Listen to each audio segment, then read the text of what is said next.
el Partido Revolucionario Institucional surge después de la Revolución Mexicana, surge a partir de este movimiento histórico en donde busca de alguna manera atraer simpatizantes, pero buscando siempre también oportunidades para su desarrollo, oportunidades para que puedan insertarse en el partido. Se logra tener muchísimos simpatizantes y prácticamente gana muchas elecciones el Partido Revolucionario Institucional, pero con una gran receta. La receta que tiene es llegar a las causas sociales, atender, las necesidades de la población y, por supuesto, con ese esquema histórico a través del cual la lucha por el poder se había institucionalizado. El último asesinato de los caudillos es Álvaro Obregón. Álvaro Obregón muere en el Parque de la Bombilla y es necesario convocar a nuevas elecciones, lo cual hace que nuestro país estuviera siempre en luchas continuas. Pero a partir de que se construye un partido sólido como el PRI, un partido que de alguna manera aglutina a todas las masas, aglutina a todos los sectores, logra una estabilidad política por muchísimos años. Vamos a ver en el video que viene aquí en la plataforma la historia del partido y vamos a ver un poco más de cómo podemos nosotros comprender el desarrollo de los partidos políticos en nuestro país. Históricamente, los sistemas electorales han desempeñado un papel fundamental en el diseño de los estados de tradición liberal democrática, constituyendo la herramienta por la cual se institucionaliza la voluntad de los ciudadanos en los órganos de gobierno o de representación política. El sistema electoral, entonces, es el mecanismo a través del cual se imponen las reglas del juego. Se marca cómo se van a elegir los candidatos, cuáles son los candidatos que pueden participar en una contienda y cuáles son las reglas mínimas para garantizar un juego limpio dentro de las elecciones. De acuerdo con Nolen, un sistema electoral es un modo según el cual el elector manifiesta a través del voto el partido o el candidato de su preferencia y según cómo se va a convertir este voto en escaños. Es decir, por cada voto va a tener una representación dentro de la Cámara de Diputados o dentro de la Cámara de Senadores. El primer abanderado a la presidencia de México del PNR fue Pascual Ortiz Rubio, quien superó en las urnas a José Vasconcelos del Partido Nacional Antirreeleccionista.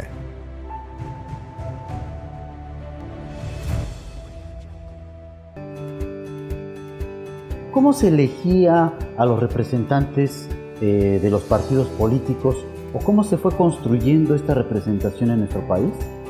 Bueno, el voto tenía un carácter público, se hacía de viva voz y ante los miembros que presidían las juntas de la parroquia, partido o provincia, comenzaba a desarrollarse esta votación.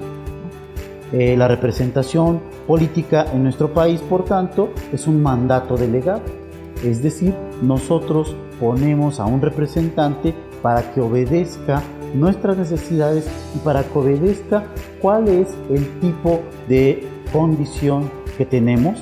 Por ejemplo, nosotros podemos solicitar obras públicas, podemos solicitar bienes y servicios y podemos de alguna manera intervenir en las decisiones del gobierno y en las decisiones de los partidos políticos. En ese sentido, nuestra representación está tomada del caso estadounidense, ¿no? El ejemplo de Estados Unidos desempeñó un papel importante en la formación del primer sistema constitucional del México independiente. Estamos hablando de esta etapa de nuestro país después del 5 de abril de 1824, cuando se promulgó la Constitución. A partir de esa Constitución de 1824 comenzó una nueva etapa, porque eso permitió que pudiéramos contar con una división de poderes y se adoptó el sistema de la división de poderes al declarar que el poder supremo de la Federación se dividía para su ejercicio en legislativo, ejecutivo y judicial, y jamás podrían reunirse dos o más de estos en una corporación o en una persona. Por eso hablamos de la división de poderes, por eso hablamos del federalismo y hablamos de esa forma a través de la cual hay un contrapeso entre los distintos poderes. Dice aquí, no podría depositarse en el legislativo o en un solo individuo. El poder legislativo residirá en la Cámara de Diputados y en un Senado, que compondrán el Congreso General. Los diputados serán los representantes del pueblo y los senadores de los estados, de tal forma que a partir de la Constitución de 1824 se va construyendo un sistema federal, una república, a través de la división de poderes que había sido ya copiada de otras constituciones, principalmente de la Constitución de Estados Unidos. Posteriormente, en la década de 1850, comienzan a constituirse formalmente dos partidos, el Partido Liberal y el Partido Conservador. Estos dos partidos son los que comienzan de alguna manera con la democracia, pero todavía era imposible porque las mujeres todavía no votaban, porque muchas personas no tenían esa posibilidad y existía además otro gran problema, una fuerte inestabilidad política producto de las luchas entre los liberales y, por supuesto, los conservadores. No había paz social y eso impedía que de alguna manera se pudiera desarrollar las elecciones de manera libre y que, por supuesto, ante la gran tasa de analfabetas que tenía nuestro país, pocas personas pudieran sufragar o pocas personas estuvieran interesadas en realizar su voto, ¿no? Los partidos políticos se constituyeron alrededor del poder militar y, por supuesto, del poder político. Porfirio Díaz entró al escenario en nuestro país, ocupó la presidencia de México por 31 años, una extensión sin precedentes y cuyo lapso en la historia de México es denominado el Porfiriato. Porfirio Díaz definía todas las candidaturas de quienes serían los candidatos a presidentes municipales, a gobernadores, a diputados y a senadores, de tal forma que ese poder concentrado en solamente una persona se podría definir como una dictadura. Posteriormente, en 1908, el ilustre mexicano Francisco I. Madero inició un movimiento social que tuvo su expresión popular en el movimiento revolucionario de 1910. Derivado de esta dictadura con Porfirio Díaz, donde las condiciones sociales no eran las más apropiadas, la población decidió ir a esta lucha armada, inició la Revolución Mexicana. En los inicios del partido, había un cuarto sector cuyos intereses estaban representados en el partido, el militar. Sin embargo, en la década de los 40, se eliminó a este sector de la estructura partidista.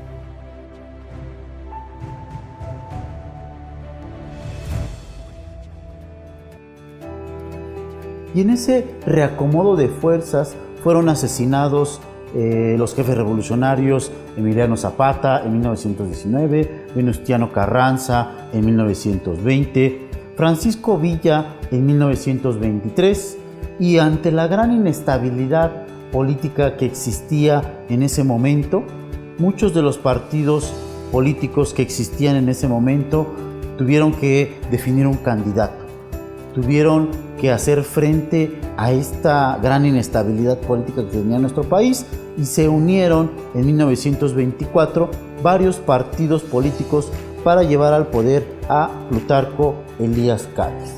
Como podemos ver en este elemento histórico, el movimiento laborista mexicano, el Partido Nacional Agrarista, el Partido del Proletariado Mexicano, la Asociación Nacional Progresista, el Partido Radical Mexicano, el Partido del Progreso Cívico, el Partido de Reforma Popular y el Partido Nacional Cooperativista construyeron una candidatura que llevó al poder a Plutarco Elías Calles. Todavía eran la etapa de los caudillos, todavía había inestabilidad política en nuestro país, pero poco a poco se iba construyendo ya una democracia en términos de hacer posible que las personas pudieran votar y había más estabilidad política en el país. Ese régimen posrevolucionario nunca pensó en el unipartidismo. Cuando comienza toda esta lucha armada, por supuesto se había pensado que solamente quedaran 2 partidos, pero todo lo contrario. En 1929, que se construye ya el Partido Nacional Revolucionario, que se funda en 1929, este partido permite que otros partidos subsistan, ¿no? La organización del poder político se va construyendo a partir de otros partidos, ¿sí?, como el Partido Acción Nacional, que se funda en 1939, y el Partido Popular Socialista, que se funda en 1948. Pero regresamos a comprender un poco cómo se construye el Partido Nacional Revolucionario. ¿Cómo se funda? Bueno, es una parte histórica muy importante, porque este partido se construye desde el poder, se construye como un mecanismo también para aglutinar a los caudillos después de la Revolución Mexicana, y congrega a todos los líderes, a todos los grupos políticos, a todas estas organizaciones que buscaban el poder, garantizando con ello la paz social y los mecanismos para el acceso al poder, sin sobresaltos y sin luchas armadas. Inició con el Partido Nacional Revolucionario, que funda Plutarco Elías Calles, la etapa de la institucionalización del poder en México, que poco a poco construiría la condición en la cual nosotros actualmente vivimos. Es interesante señalar que este partido se funda sobre una estructura ya existente, es decir, aglutinó 48 partidos de 28 entidades federativas como una federación. Pero es hasta 1933 cuando se disuelven estos partidos regionales que formaban el PNR, siguiendo un proceso de centralización de las decisiones políticas nacionales. Es decir, el PNR se forma ya como un partido de masas, como un partido sólido, como un partido fuerte en donde prácticamente confluyen todos. El partido desde sus inicios ha tenido una fuerte alianza sectorial, grupal y de organizaciones. Este partido se transforma, este partido logra avanzar y en 1946 cambia al nombre del Partido de la Revolución Mexicana. Por lo cual podemos encontrar en este contexto histórico un partido muy sólido, un partido que se construye a partir de esas causas sociales, a partir de esa integración de todos los sectores. Los campesinos, los obreros, los grandes líderes políticos estaban ahí y podían encontrar un espacio dentro de sus filas. En uno de los estudios, Garrido sostiene que el arraigo que ha logrado el PRI entre la población se refiere también al mito fundador de la revolución. Se identifica a los simpatizantes del partido como respetuosos de esas tradiciones. Recordemos que estábamos saliendo de una lucha armada. Lo que buscaba la población en este partido era paz social, lo que buscaba era estabilidad política que permitiera avanzar en todo este proceso.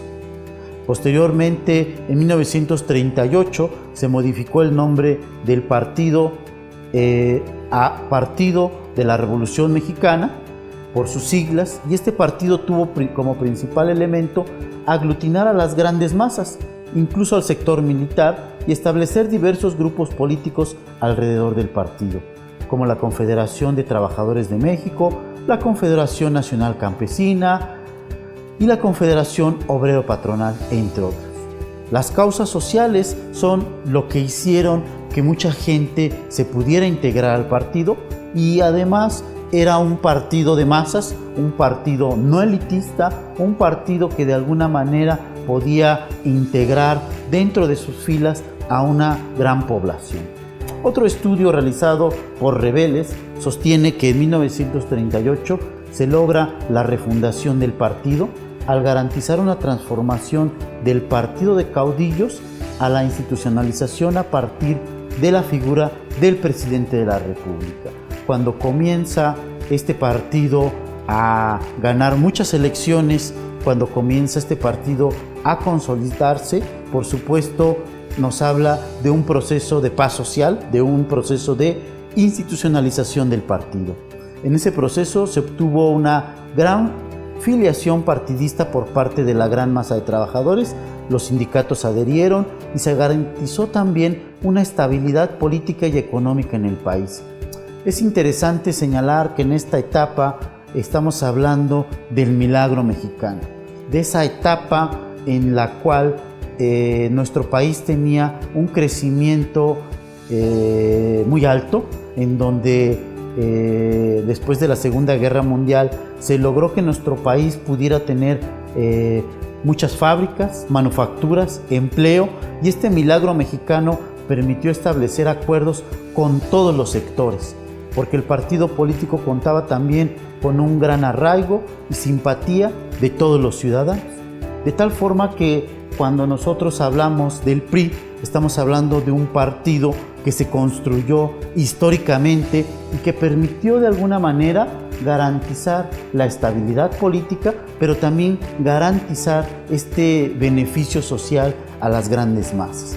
Fue hasta 1946 cuando el presidente de la República, como líder, cambió el nombre al Partido Revolucionario Institucional, que es el nombre que actualmente tiene el partido político, y se considera a partir de esta etapa de 1946 una nueva ideología, una nueva refundación del partido, en donde quedan atrás los caudillos y ahora se enarbola un esquema de protección social, un abanderamiento a las causas ciudadanas. Y por supuesto tenemos que decir que, si bien es cierto que los militares ocupaban el poder durante muchos años en esta primera etapa, en esta etapa después de 1946 ya son los civiles los que están al frente del partido y los que logran estar también como candidatos y después como gobernadores y como presidentes de la República.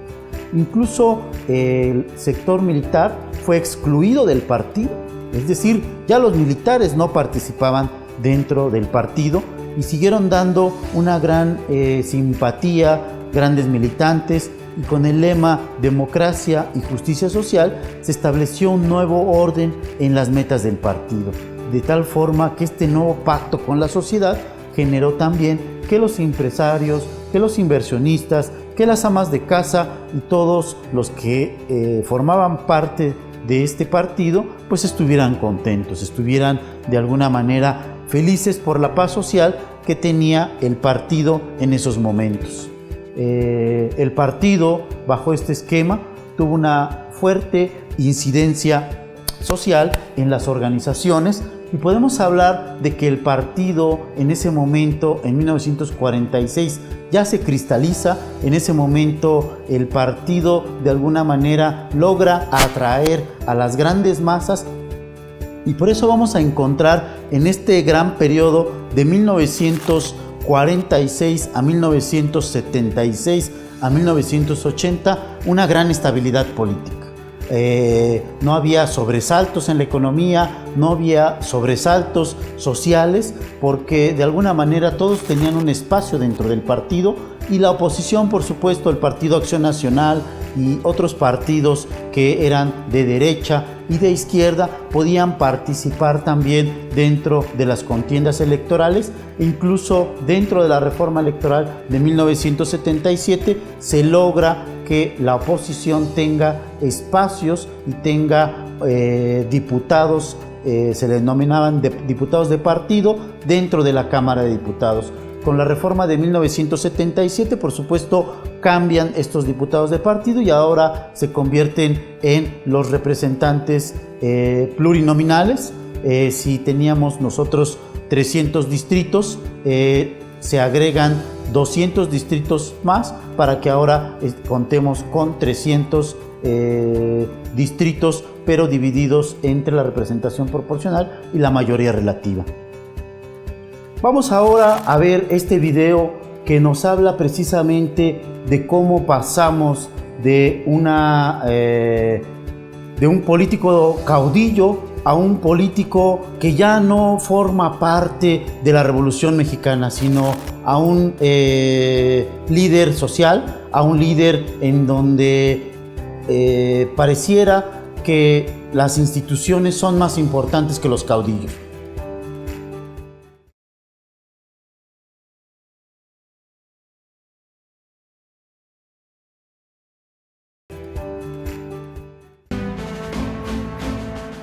Noticieros Televisa presenta la serie México, la historia de su democracia.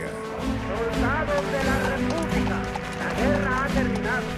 En donde usted podrá recorrer el largo, complejo, a veces incluso turbulento, proceso de construcción de la democracia en nuestro país.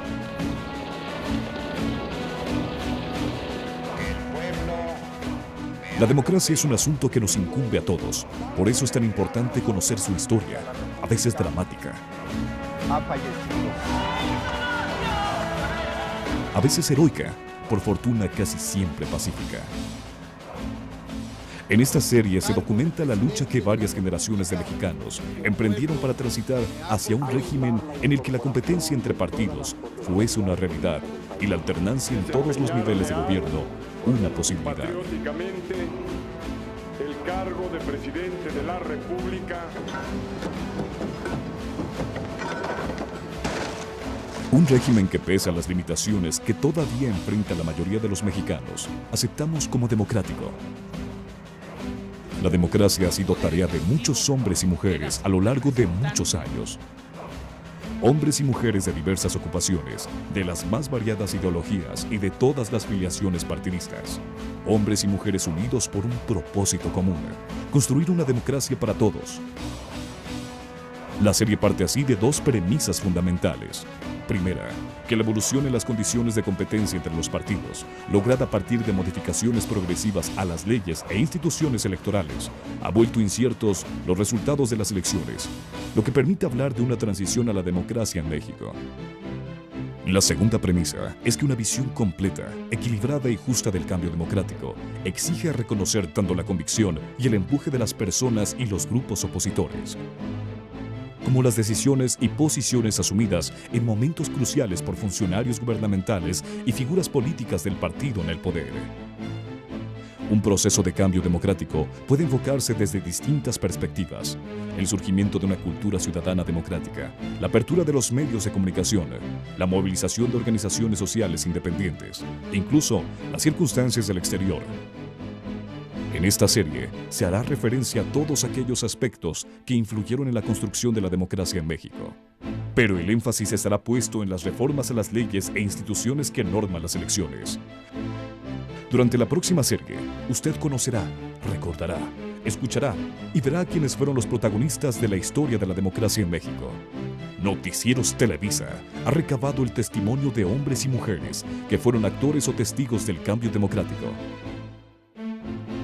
Asimismo, hemos obtenido el análisis de un gran número de estudiosos. De este modo, la narración de la historia de la democracia está eslabonada por el testimonio de sus protagonistas y adquiere sentido y profundidad con la opinión de especialistas. Noticieros Televisa expresa su más profundo agradecimiento a todas aquellas personas que generosamente aceptaron compartir sus experiencias, recuerdos, perspectivas y análisis de esta historia. Las imágenes que ilustran la serie provienen del acervo histórico de Televisa, así como de colecciones y archivos públicos y privados. Estas imágenes muestran 100 años de historia política del país y constituyen un homenaje gráfico a los ideales y las luchas democráticas que animaron al pueblo mexicano, fundamentalmente a partir de la década de los 60. El contenido de la serie se elaboró a partir de los trabajos de José Waldenberg, Ricardo Becerra y Leopoldo Gómez. Recorramos juntos México, la historia de su democracia. José Waldenberg, con su reconocida experiencia en el ámbito de las ideas y la práctica democrática, nos guiará en el camino.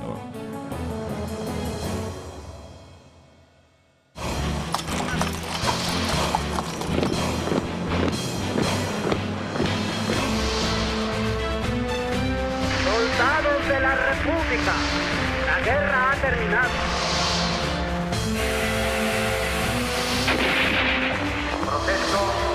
Desempeñar leal y patrióticamente el cargo de presidente de la República.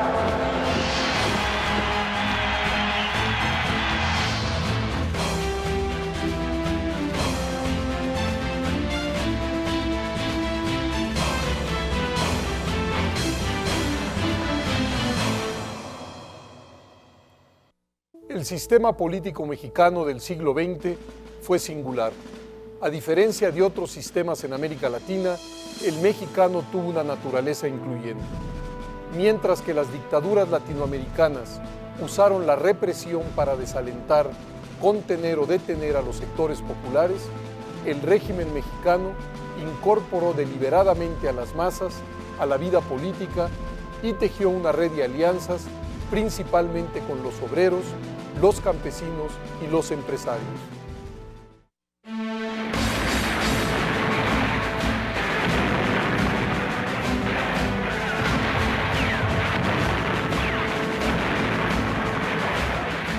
¿Por qué es tan peculiar el proceso democrático en México?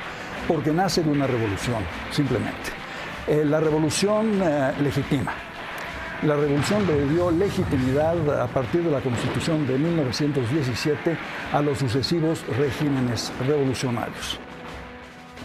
¿Cuál era la fórmula mágica de la revolución en el poder en México? Yo creo que era, miren, les vamos a dar educación, salud, infraestructura, paz social, pero a cambio de eso no les damos democracia.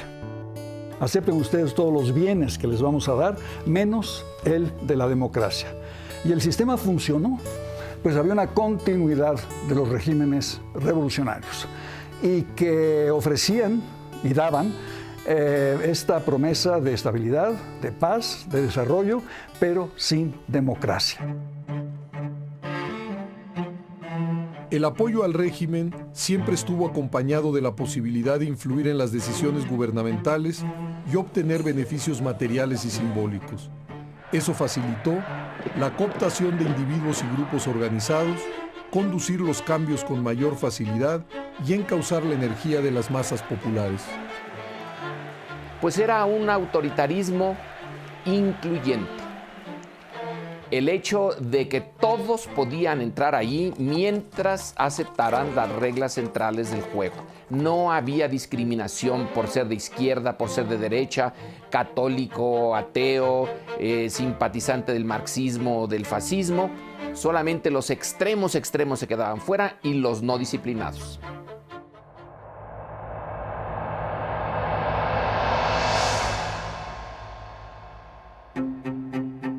La existencia de instituciones políticas incluyentes se había originado en la Revolución de 1910.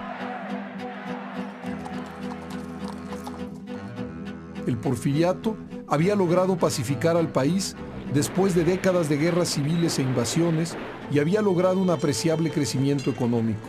Pero la paz en el país se mantenía a costa de la libertad y de la participación de la gente. La economía se sostenía gracias a los grandes latifundios y a las terribles condiciones laborales. El resultado fue una gran desigualdad y la monopolización de la vida política por una dictadura que duró 3 décadas.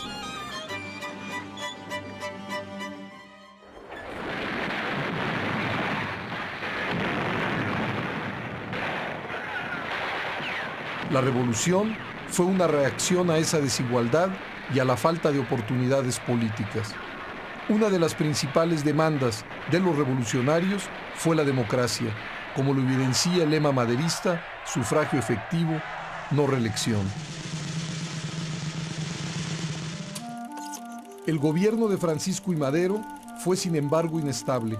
No fue capaz de desmantelar al aparato militar porfirista ni de satisfacer las demandas de algunas de las facciones revolucionarias.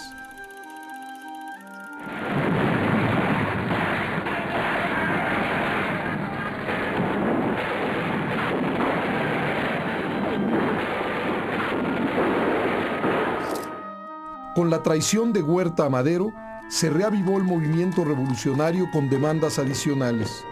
Villistas y zapatistas pedían el reparto de la tierra. Los constitucionalistas de Carranza y Obregón demandaban derechos laborales.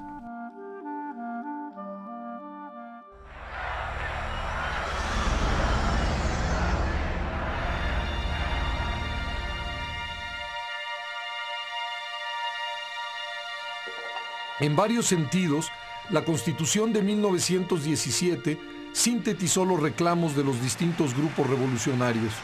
Para el campesino, reforma agraria; para el obrero, derechos laborales; para los ciudadanos, garantías individuales; para el empresario, libertad económica con tutela del Estado; y para todos, nacionalismo, a limitar la presencia de extranjeros en la vida económica del país. Era un régimen muy nacionalista. Su nacionalismo estaba fincado en parte en la propiedad que el gobierno tenía sobre áreas estratégicas de la economía y que podía ese mismo gobierno arbitrar una buena parte de lo que sucedía en la economía de mercado. El proyecto de la revolución se convirtió en un proyecto hegemónico y en una expresión de patriotismo. Sumó a grupos organizados y a franjas mayoritarias de la sociedad. Su amplitud ideológica era tal que también incorporó a la inteligencia de la época.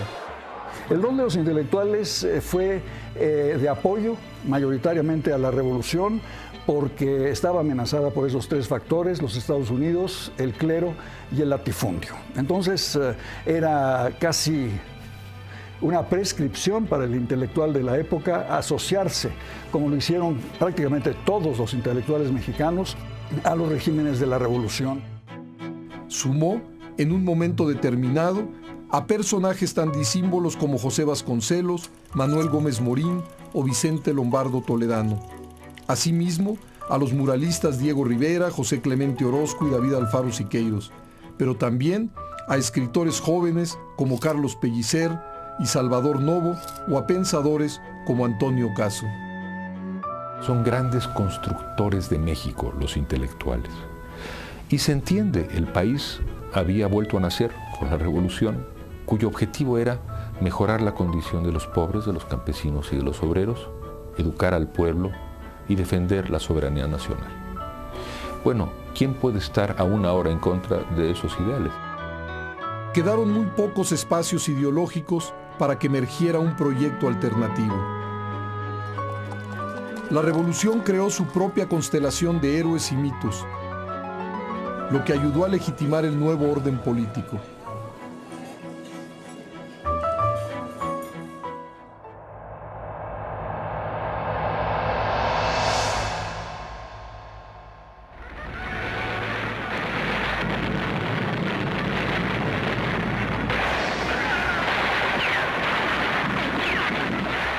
Venustiano Carranza y los constitucionalistas vislumbraron en un nuevo marco constitucional el punto de partida para la reconstrucción de un Estado y de una sociedad devastados por la lucha armada.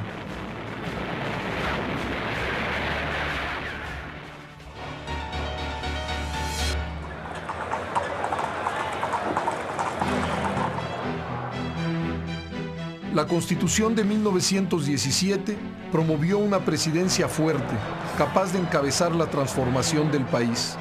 Carranza, primer titular de ese ejecutivo fuerte, empezó a construir las alianzas políticas necesarias para consolidar un poder transformador. Hizo alianzas con los empresarios, pero también con obreros, campesinos y la incipiente clase media. ¿Por qué y cómo pudo el nuevo régimen revolucionario incorporar a grupos sociales tan diversos en un mismo proyecto?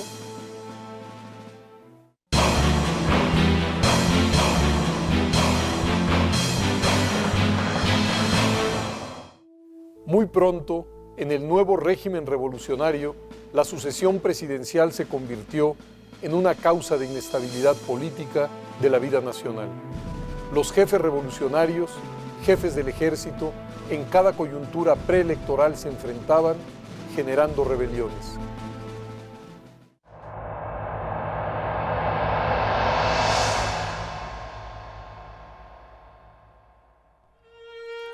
Álvaro Obregón ocupó la presidencia entre 1920 y 1924.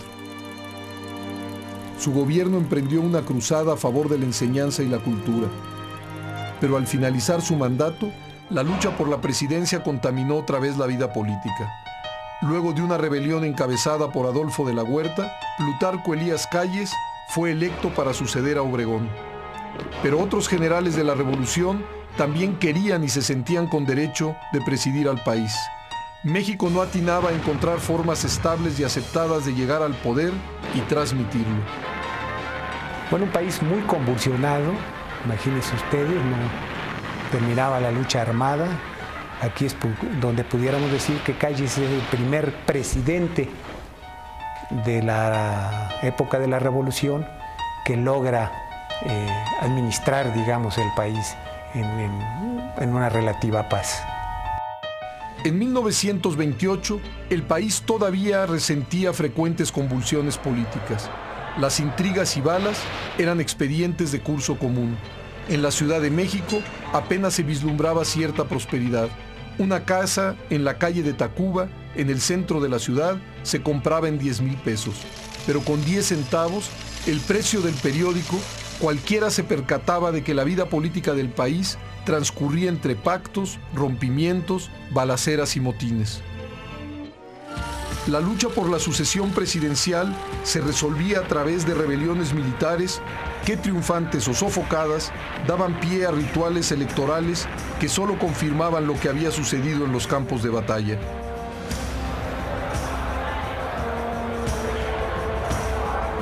Cuando termina el gobierno de Plutarco Elías Calles, había cientos de partidos políticos repartidos por todo el país.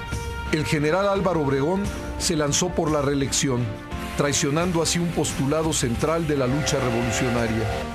En julio de 1928, Obregón ya era el presidente electo para un segundo periodo.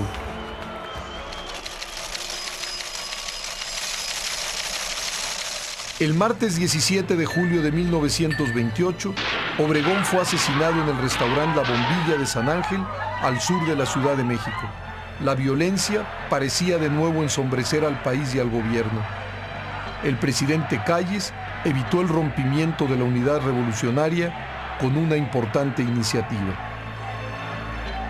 El presidente Calles, ya saliente, se da cuenta, porque era un genio político Calles, que este país no podía seguir siendo, si quería tener estabilidad y crecimiento económico, un país de caudillos.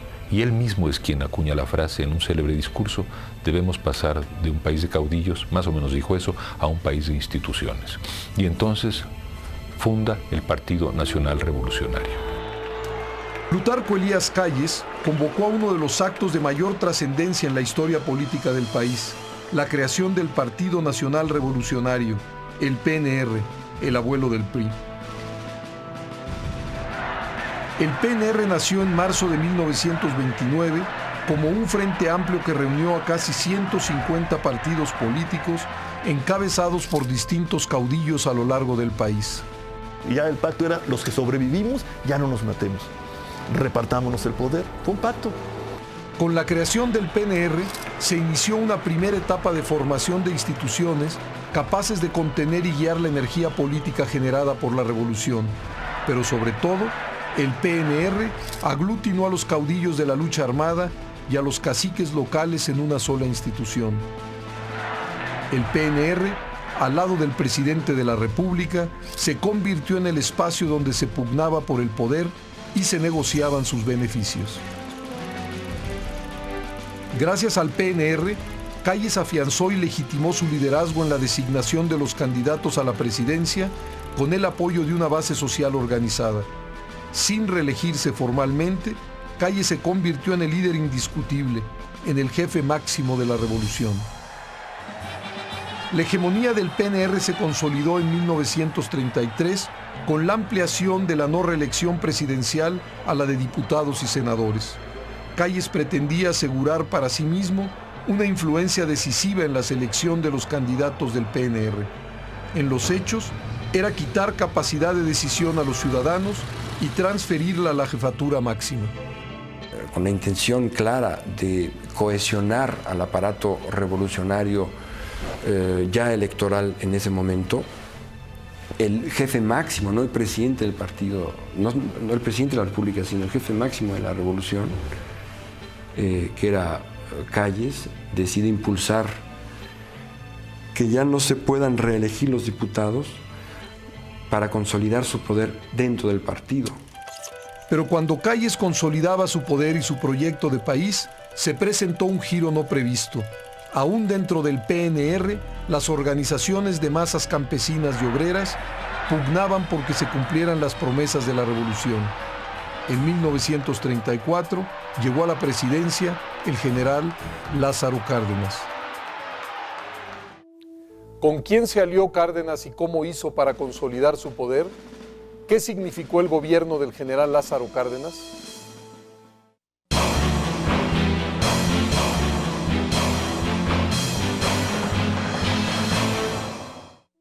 La candidatura presidencial del general Lázaro Cárdenas lograba el apoyo del jefe máximo de la revolución, el general Plutarco Elías Calles. Pero Cárdenas forjó también una amplia alianza con el movimiento de masas populares.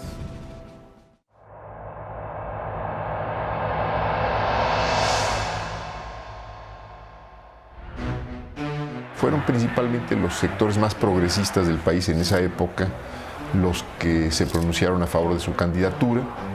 Era la época del maximato, era la época en que el general Plutarco Elías Calles, de hecho, dominaba la vida pública del país. Desempeñar leal y patrióticamente. Una vez en la presidencia, el plan de gobierno de Cárdenas fue fortalecer la rectoría económica del Estado, impulsar la reforma agraria y alentar la unidad obrera. El programa de gobierno de Cárdenas coincidió con las reivindicaciones de obreros y campesinos. Los sindicatos y organizaciones se convirtieron en instrumentos cruciales para empujar las reformas sociales y vencer la resistencia de las élites tradicionales. Fue un gobierno popular que se inspiraba en esta decisión de satisfacer las demandas de educación, de salud y de mejora económica tanto de los obreros como de los campesinos. Fue un gobierno que promovió la organización de sindicatos y también de ligas agrarias, con esta idea de que estos, tanto obreros como campesinos, dado que se trataba de los grupos más desfavorecidos y más desprotegidos de la sociedad, si se organizaban, tenían mucho más fuerza de negociación con los empresarios o con los banqueros. Ese fue un paso histórico y ahí hubo el pacto de apoyo al gobierno, de apoyo a las fuerzas constitucionalistas, y también hubo el compromiso de apoyar al sindicalismo de la época. La CTM fue fundada durante el gobierno de Cárdenas y la encabezó Vicente Lombardo Toledano. Cuando llega el general Cárdenas a la presidencia, y con esa actitud que tenían los patrones en contra del presidente de la República, el general Calles los apoya y se lanza en contra de Lombardo. Apoyándose en las masas obreras de la CTM y las Fuerzas Armadas, Cárdenas rompió con Calles y puso fin al maximato. Agradezco la oportunidad que se me brinda para explicar las causas de mi destierro. Cárdenas, bueno, en su momento rompió con el gurú de que anteriores presidentes tenían alguna influencia y tomó la decisión que él consideró oportuna en su momento. Cárdenas dio paso a su programa de reformas sociales. Con el reparto agrario masivo, las organizaciones de los campesinos beneficiados también respaldaron al gobierno y se sumaron al PNR. El gobierno sustentó muchas de las medidas que llevó a cabo en el apoyo que logró de los obreros organizados, de los campesinos que habían recibido la tierra y que fueron sin duda el soporte político más importante con el que contó el gobierno de mi padre. La política de masas de Cárdenas tuvo un fuerte impacto en la organización del partido oficial, que se hacía más y más incluyente. Ahora no solo agrupaba a los caudillos militares y sus seguidores, sino también a amplios grupos organizados de obreros y campesinos. El propio Cárdenas emprendió la reestructuración del partido desde la presidencia. En 1938, el PNR cambió de nombre a Partido de la Revolución Mexicana, PRM, y quedó organizado en 4 sectores: obrero, campesino, militar y uno todavía muy incipiente, el popular. Se acabó la ley del revólver. Aquí hay un partido que aglutina a los generales y a los caudillos, que pone de acuerdo a las distintas facciones, a los distintos hombres fuertes y carismáticos de los estados, y esto es el milagro que logra Calles. Luego se afianza aún más con Cárdenas, cuando Cárdenas incorpora corporativamente, cuando Cárdenas incorpora a los sindicatos, a los obreros, a los campesinos, la CNC, el sector popular y a los militares al partido. En el sexenio presidido por el general Manuel Ávila Camacho, sucesor de Lázaro Cárdenas, fue necesaria una reestructuración más del partido oficial para adecuarlo a la nueva ley electoral de enero de 1946.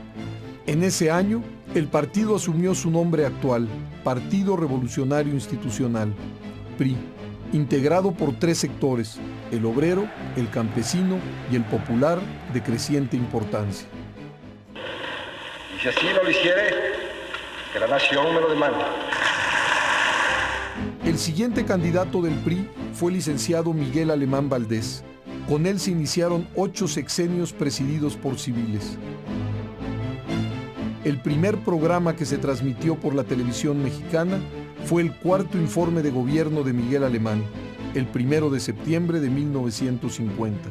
A partir de ese momento, comenzó el ritual de los informes presidenciales en los medios de comunicación. Pero ¿cómo era la relación del gobierno con las élites tradicionales y los grupos de interés que no estaban integrados formalmente al partido?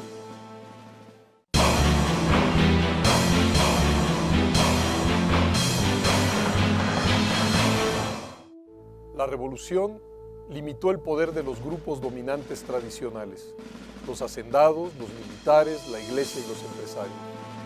Para responder a las demandas de los campesinos, restringir el poder de los hacendados y cumplir los postulados agrarios de la revolución, los gobiernos iniciaron el reparto de tierras.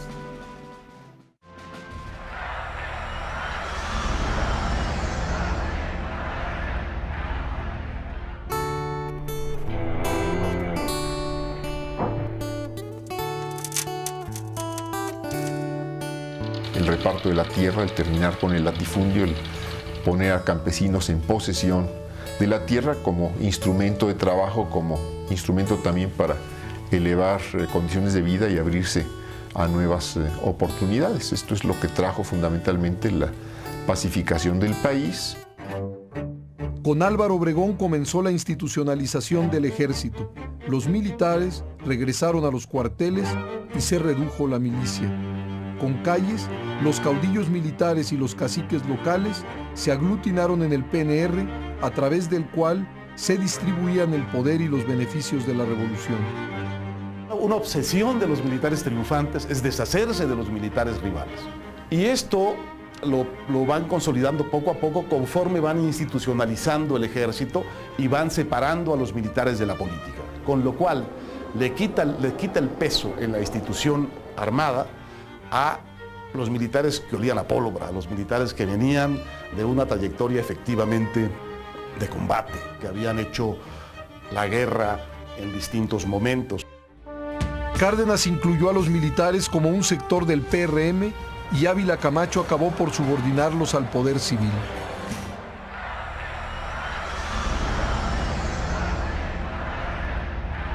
La Constitución de 1917 retomó el proceso de separación del Estado y las iglesias iniciado por los liberales en el siglo XIX. La Iglesia Católica rechazó en ese momento la Constitución.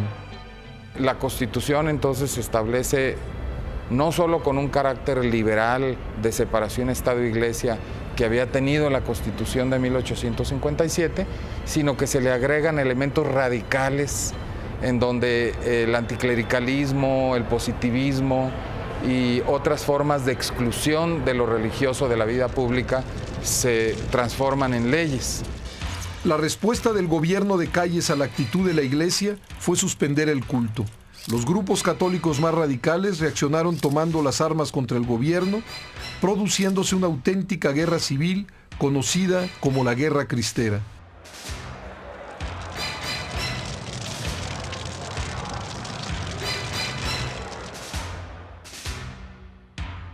Bueno, las relaciones entre la Iglesia Católica y el Estado de la Revolución Mexicana se tendieron a estabilizar después del conflicto cristero. Después del 29 todavía hubo un periodo de unos 8 años en donde la agitación permaneció, donde el anticlericalismo todavía era muy fuerte. Sin embargo, después del 38, Lázaro Cárdenas, dándose cuenta que el anticlericalismo es una medida que desestabiliza su propio gobierno, busca un compromiso, busca acuerdos.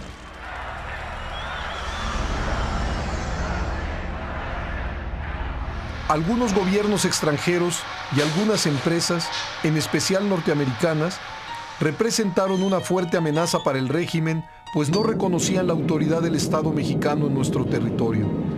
El episodio que mejor ilustra esa amenaza fue el conflicto entre empresas extranjeras y el gobierno del general Cárdenas, que desembocó en la expropiación petrolera.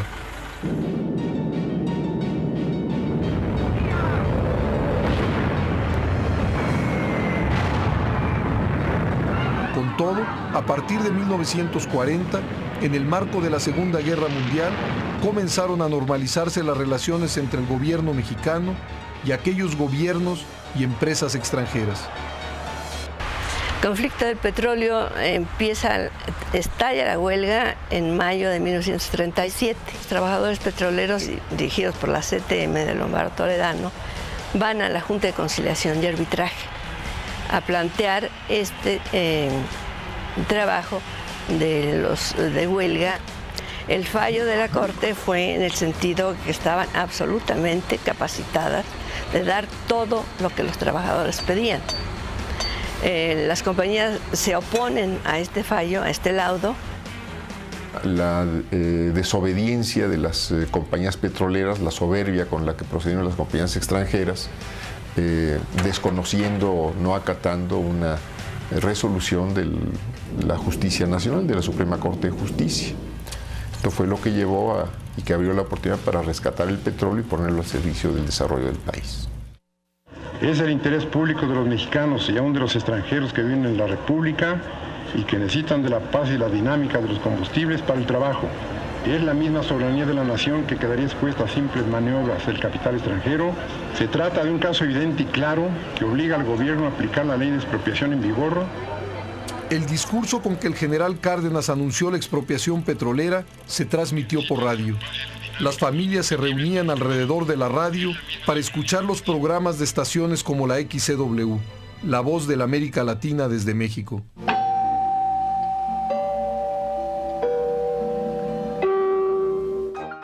Desde ese entonces se empezaron a transmitir programas que informaban de los acontecimientos de México y el mundo. Ya había en México más de 150 estaciones radiofónicas.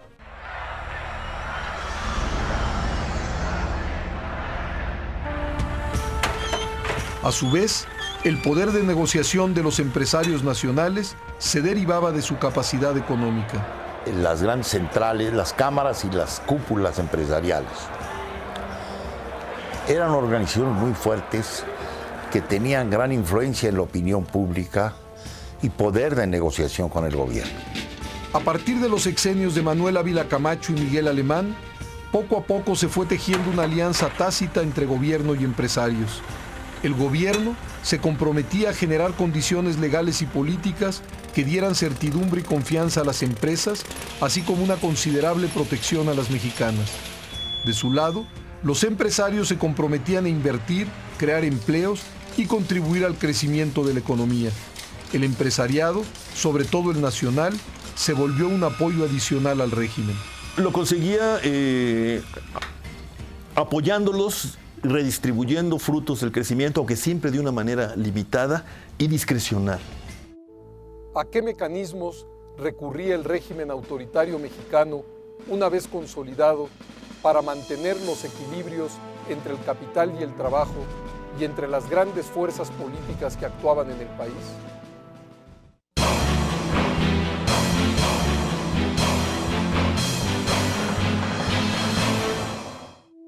En la década de los 40, el régimen ya consolidado mantenía en lo fundamental los consensos básicos, también el apoyo de las élites económicas, y eso a través de dos mecanismos fundamentales. Uno, la distribución de los beneficios frutos del crecimiento económico, y dos, la negociación de demandas e intereses específicos, la cooptación de líderes y organizaciones y, por qué no decirlo, también la represión de manera selectiva.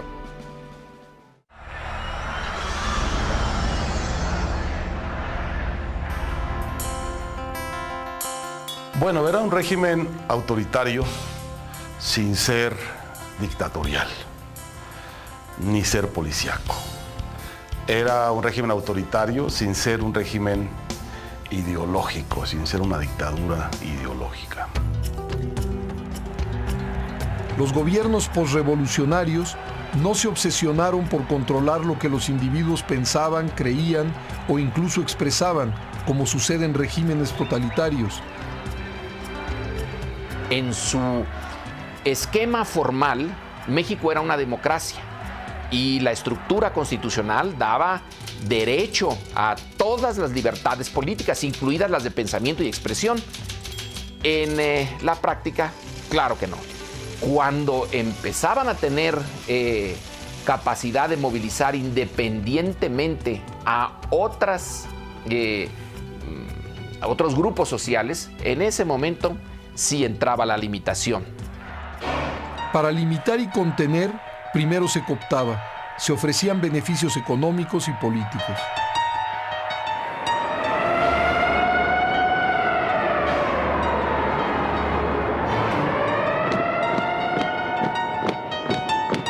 La represión era el último recurso.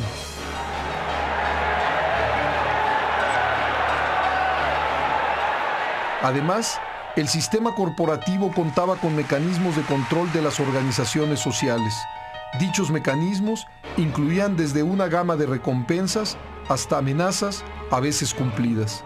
A través de ese esquema corporativo, básicamente se fortalece al sindicalismo, pero a través de los dirigentes. Y a los dirigentes se les da una gran fortaleza a través de las leyes para que ellos mantengan el control de los sindicatos. Pero en el campo, en la lejanía y aislamiento de las comunidades rurales, la represión llegó en ocasiones a ser descarnada. La estabilidad política se tenía que obtener a toda costa. Entonces, en un país sin medios de comunicación o con muy restringida opinión pública, había muchos niveles en los cuales se ejercía la represión. A nivel de las zonas rurales había cacicazgos y asesinatos donde el asesinato, el crimen político era cotidiano.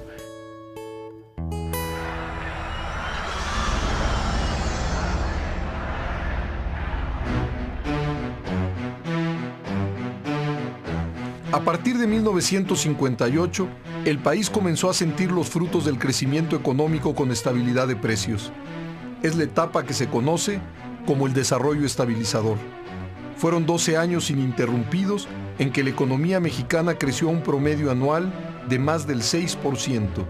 Durante esos 12 años, la inflación se mantuvo en un promedio anual de 2.5%.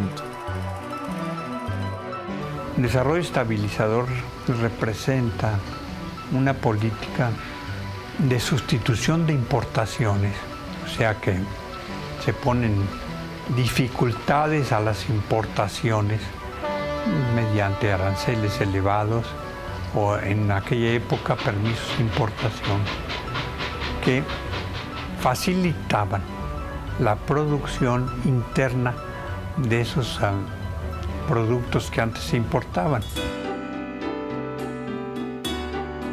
Esa fue la época de mayor creación de riqueza del país y de mayor avance en los niveles de vida de la población, lo que acreditaba la legitimidad del régimen y los mecanismos de negociación y cooptación. En buena medida, los gobiernos contaban con los recursos necesarios para incorporar e integrar a nuevos grupos sociales a sus proyectos.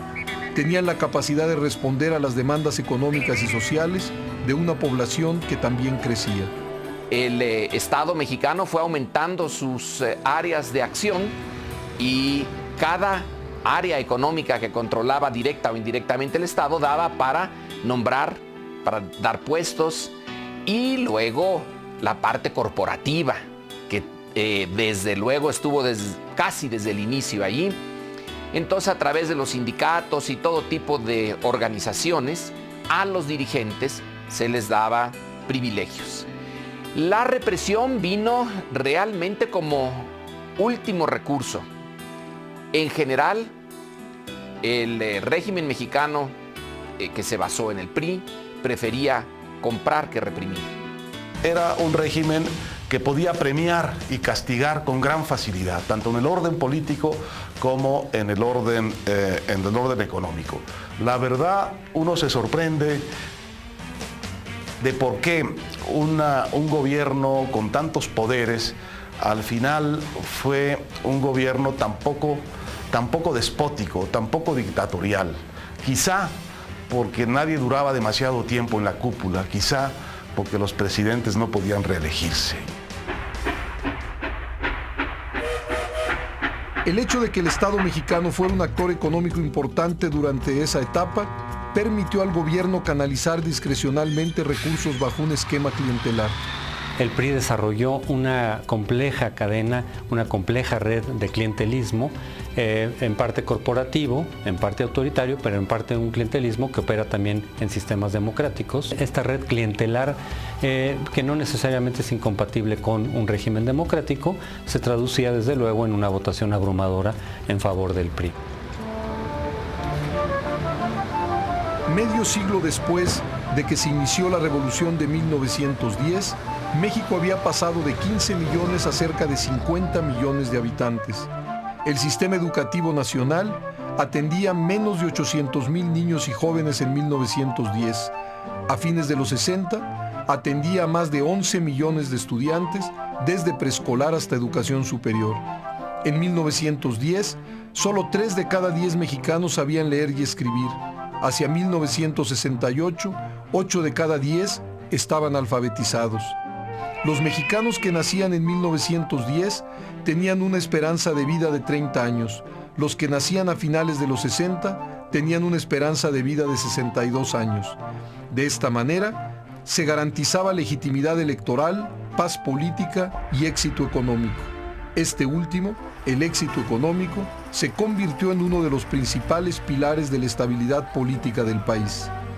Permitía al gobierno mantener el aparato corporativista funcionando, recompensar a quienes lo apoyaban, cooptar a los insatisfechos y legitimar al régimen a lograr el progreso prometido por el proyecto modernizador de la revolución.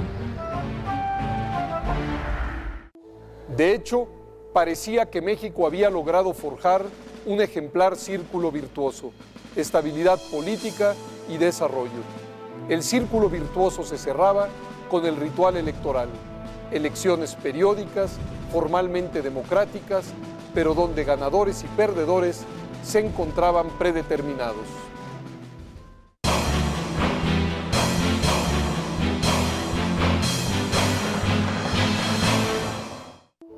Desde los años 20, cada mandatario de México había llegado a la presidencia mediante una elección.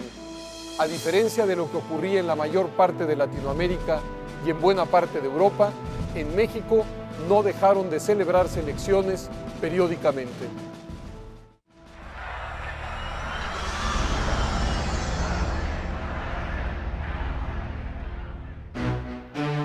A través de las elecciones se reciclaban grupos y liderazgos para evitar que algunos de ellos se perpetuaran en el poder. Las elecciones fueron un instrumento inmejorable para ese cambio con continuidad. El PRI era una agencia de colocaciones en todos los niveles del gobierno federal, estatal, municipal, y también proveía cada 6 años pues toda una tecnología y maquinaria electoral para que en México hubiese elecciones. En realidad, nuestro sistema lo definió muy bien Daniel Cosío Villegas, era una monarquía absoluta sexenal. El sistema político mexicano estructurado por el PRI quería demostrar nacional e internacionalmente que los gobernantes no eran impuestos por la fuerza o por las bayonetas o por ordenanza personal, sino que eran elegidos por grandes mayorías y mayorías populares. La arena electoral sirvió para legitimar y conducir los procesos de cambio de mando. En 1946 se creó una legislación electoral que se mantendría vigente a lo largo de 30 años. Entonces en 1946, para consolidar el control del sistema político mexicano y del propio PRI y evitar que se fuera escindiendo, se crea una ley federal electoral que inicia el proceso de centralización de la organización de las elecciones mexicanas. La ley electoral de 1946, además de centralizar las elecciones, establecía que en los comicios podían participar exclusivamente los partidos políticos reconocidos. En 1963 se diseñó un ingenioso sistema en el que se colocaba al partido oficial y a los partidos de oposición en dos diferentes arenas electorales.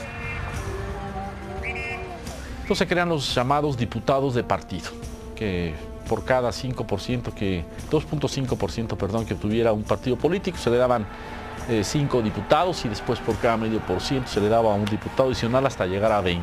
Eso independientemente de los diputados que ganara o perdiera en los distritos en mayoría relativa. En el proceso de democratización del país, la reforma de 63 evitó la violencia en México a través de la creación de estos cotos reservados de representación a la oposición. Es la oportunidad primera de la representación proporcional, la posibilidad de que realmente haya voces opositoras en las cámaras. El Partido de Acción Nacional con esta reforma pasa de tener 3 o 4 diputados a tener 20 en 1964. Y por lo tanto hay una percepción de que el mundo parlamentario le va a dar cabida al cambio político de México. Aunque se recompensaba a los partidos minoritarios, el PRI mantenía su abrumadora hegemonía.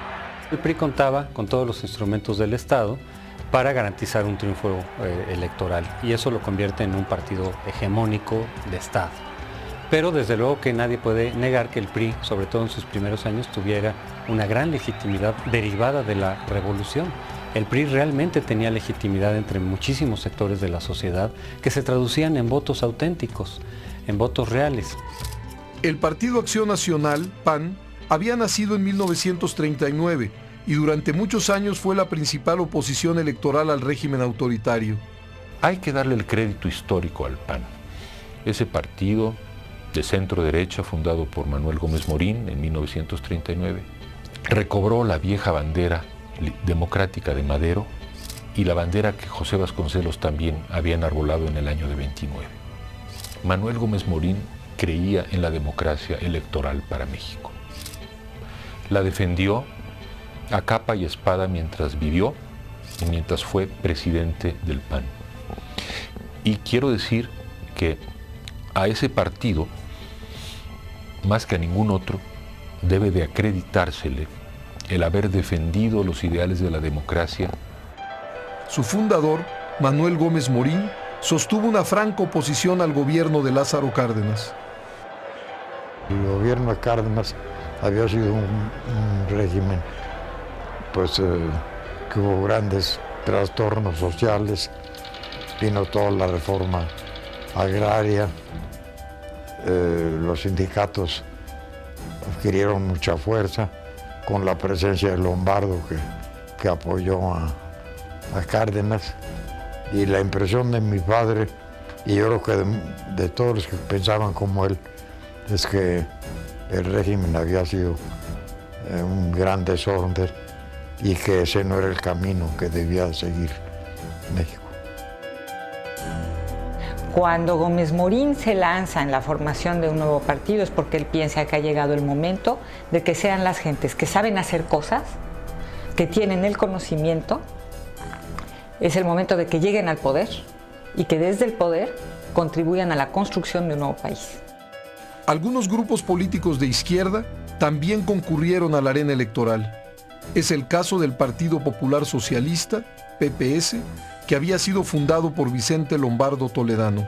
En 1948 funda el Partido Popular primero, porque precisamente terminaba o estaba todavía el gobierno de Miguel Alemán que había abandonado el proyecto de desarrollo del país marcado por la Revolución Mexicana y por la Constitución de 17. Otro partido, el Partido Comunista Mexicano, había sido fundado en 1919, pero fue proscrito en 1948, en parte debido a la ola anticomunista que se desató en el mundo durante la llamada Guerra Fría. Entonces nosotros luchábamos por los derechos, porque se le reconocieran al Partido Comunista sus derechos políticos como un partido que se había formado en 1919, tenía una trayectoria, una historia sobre todo en el movimiento sindical, donde había sido influyente antes de que viniera la represalia. Por varios años, las opciones electorales en México se limitaron a 4 partidos: el PRI, abrumadoramente hegemónico, el PAN, que desde la derecha era la oposición más visible, y el PPS y el PARM, que tendieron a girar en la órbita del PRI. Elección tras elección, el PRI resultaba triunfante y la oposición apenas ganaba pequeños espacios. Aunque hubo elecciones muy cuestionadas, la controversia electoral no ocupaba un lugar central en el debate público. Las elecciones más discutidas fueron las presidenciales de 1929, 1940 y 1952, con protestas por fraude encabezadas por los opositores José Vasconcelos, Juan Andrew Almazán y Miguel Enríquez Guzmán, respectivamente. De igual modo, algunas elecciones locales también fueron impugnadas, como las de San Luis Potosí en 1961, la de Sonora en 1967 y la de Yucatán en 1969. La gravedad de las irregularidades y abusos en esas elecciones no puede ignorarse. Estábamos hablando de un régimen cerrado, totalmente antidemocrático, y evidentemente tuvimos que enfrentar esas realidades. Por supuesto, los medios de comunicación estaban sometidos férreamente. No tuve yo acceso a radio, mucho menos a televisión. De hecho, un poco más después del primer mes de campaña, pasé algunas horas en una cárcel pueblerina, acusado de delincuente. El delito, y así quedó consignado, ser miembro de la oposición. Pero en general, las elecciones se celebraban con cierta rutina, siempre en paz, e invariablemente producían los resultados anticipados por todos.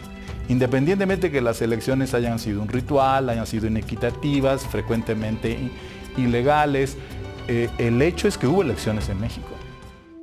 En los próximos años, el milagro mexicano empezaría a mostrar sus primeros signos de agotamiento. El modelo de desarrollo estabilizador comenzaría a fallar. El carácter autoritario del régimen mostraría síntomas de endurecimiento. El sistema político mexicano sería incapaz para encauzar, atender y digerir las nuevas demandas de una población que aspiraba a una participación política abierta y equitativa. Nos acercábamos a vivir el movimiento estudiantil de 1968 y el despertar del México plural que reclamaba democracia. Esto lo veremos en el próximo programa de esta serie.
caudillos a las instituciones.